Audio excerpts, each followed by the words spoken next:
Australia's Defence Force has conceded it's facing a shortage of medical officers to support men and women deployed overseas. It's looking for 200 health personnel to fill the gap. But a reservist doctor has told the ABC low morale is driving many uniformed health personnel out of the military and hampering international missions. While Australian forces risk their lives on the front line, they're backed by an army of medical personnel trained to save lives. But according to one serving doctor, the Defence Force's medical capacity does not have a good bill of health. Hi, Dr. Fidge. The diagnosis from Army reservist and practising GP Julian Fidge is alarming.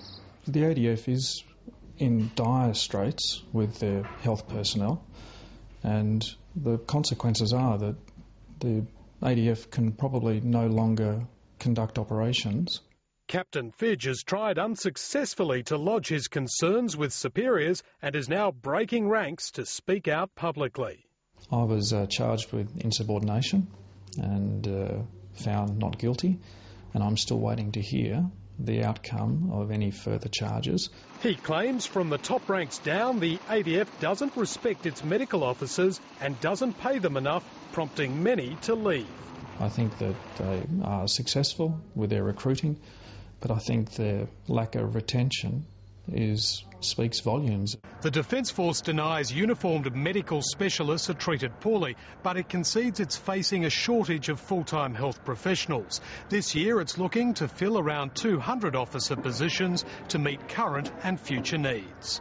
In total we have over 4,000, in fact, healthcare providers within Defence, and they are certainly sufficient to support our current operations and any contingencies. But to meet requirements, the Defence Force relies heavily on civilian health contractors, and that's a trend Dr. Fidge finds disturbing.